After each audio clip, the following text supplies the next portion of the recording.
March 7th of this year, Representative Walter Jones of North Carolina introduced House Resolution 107 into the United States Congress. The resolution states, whereas the cornerstone of the Republic is honoring Congress's exclusive power to declare war under Article 1, Section 8, Clause 11 of the Constitution. Now therefore be it resolved by the House of Representatives, the Senate concurring, that it is the sense of Congress that, except in response to an actual or imminent attack against the territory of the United States, the use of offensive military force by a president without prior and clear authorization of an act of Congress violates Congress's exclusive power to declare war under Article 1, Section 8, Clause 11 of the Constitution. Jones intended his resolution to express the sense of Congress that the use of offensive military force by a president without the prior and clear authorization of an act of Congress constitutes an impeachable, high crime misdemeanor under Article 2, Section 4 of the Constitution. Why does President Barack Obama deserve to be impeached? Here are 4 reasons. Doing little or nothing at all will result in even greater deficits, even greater job loss, even greater loss of income. 1. The Obama administration not only endorsed the 2008 bailout policy, the funds from which did not go either to homeowners or for taxpayers' protection, but rather to the consolidation of private banks, many of them in Europe. There was no investment of any meaningful type in the physical economy. There was no protection of the American people, but rather an illegal commitment made on behalf of private banking institutions to commit the American people to paying a debt that the American people did not accrue. The trillions of dollars that were pledged to the private banking sector are backed by the assets belonging to the American people. This combines to represent the most clear violation of the principle of the general welfare in the preamble to the Constitution of the United States. I also want to be clear about what we will not be doing. The United States is not going to deploy ground troops into Libya. U.S. boots are reportedly on the ground in Libya. 2. The Obama administration conducted a war in Libya which it claimed it did not conduct, with American forces that it claimed were not involved, to the purpose of overthrowing and then executing a head of a sovereign state, who was held in the custody of insurgent forces financed and militarily supported by the United States, France, Britain, and other NATO countries. This was done despite the fact that the United States was neither attacked nor threatened with attack by the nation of Libya. Only the Congress, not the President, has the authority under the Constitution to declare war, but the Obama administration believes that it has that authority. Do you think that you can act without Congress and initiate a no-fly zone in Syria without congressional approval? The administration recently asserted that its actions are above the laws of the United States in an exchange between Obama Secretary of Defense Leon Panetta and Senator Jeff Sessions of Alabama.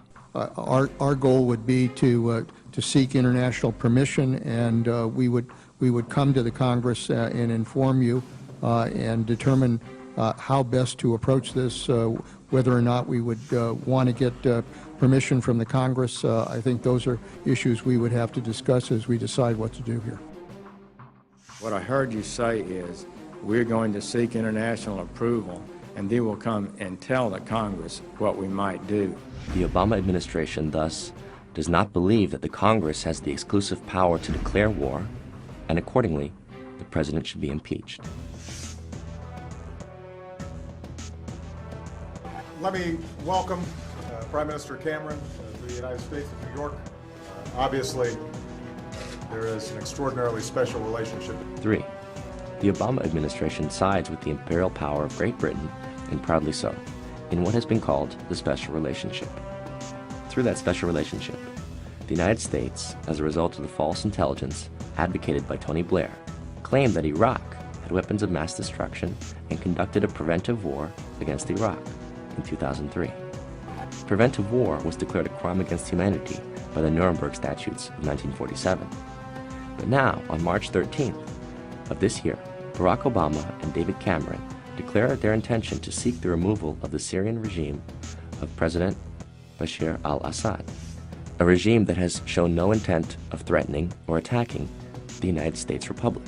This shows Obama's intent to continue a policy of war, for the commission of which the Nazis were sentenced to death at Nuremberg. If President Obama intends to finance, arm, or in any way militarily support the rebel factions against the president of Syria, he has a constitutional requirement to approach the Congress for a declaration of war. 4. President Obama has committed us as a country to a policy of indefinite warfare, including on American soil. On December 31st, 2011, Barack Obama signed into law the 2012 National Defense Authorization Act, which includes provisions that state that Congress affirms that the authority of the President to use all necessary and appropriate force pursuant to the authorization for use of military force includes the authority for the armed forces of the United States to detain covered persons pending disposition under the law of war. When Congress defined such covered persons, exempting U.S. citizens from the language, they were rebuked by the Obama administration, which told them to remove U.S. citizens from being precluded. Thus, as a result, U.S. citizens can also be detained by the U.S. military indefinitely without due process or civilian trial. This now allows the United States military to arrest and detain without trial American citizens who are deemed enemy combatants. It abrogates the Constitution of the United States in the 4th, 5th, and 6th Amendments, the right of the people to be secure in their persons against unreasonable searches and seizures, and that no person shall be held to answer for a capital or otherwise infamous crime unless on a presentiment or indictment of a grand jury, and that the accused shall enjoy the right to a speedy and public trial by an impartial jury. All of these rights have been abandoned by the United States under President Barack Obama. Further, the President asks the country to believe him when he says that he will not use his power of the executive towards the arrest of U.S. citizens pursuant to the NDAA of 2012. However, the executive branch has already ordered the execution of an American citizen in November of 2011. The Obama administration has already assassinated an American citizen, Anwar al-Awlaki, who was never tried in absentia, but was simply indicted by a secret court, according to the executive branch, who then ordered his assassination, a murder which also included that of his son, a 16-year-old boy, and a family friend. Considering the president's willingness to assassinate American citizens, are we really ready to entrust him with the power to indefinitely detain U.S. citizens in the course of so-called combat? After all, our Constitution promises the trial of all crimes, except in cases of impeachment, shall be by jury, and such trial shall be held in the state where the said crimes shall have been committed. Now is the time. If we choose to surrender our republic to the machinations of dictatorship for fear of external threats, terrorism, and other amorphous enemies, then we do not deserve the republic which was given to us by our forefathers and promised to us based on the pledge that it is a republic of the people, by the people, and for the people. Consequently, as a republic belonging to us, we are not accountable to the President and the Congress. They are accountable to us. And should the President presume dictatorial powers, regardless of the state of war that he may claim we are now in, he must respond to our demands to protect American citizens from unauthorized illegal detention by the military and to annul this National Defense Authorization Act of 2012. And if he does not do so, then he deserves to be impeached immediately.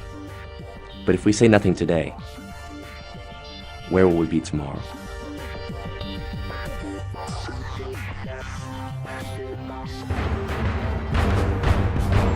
Ask yourselves, what are you doing in this time of great challenge?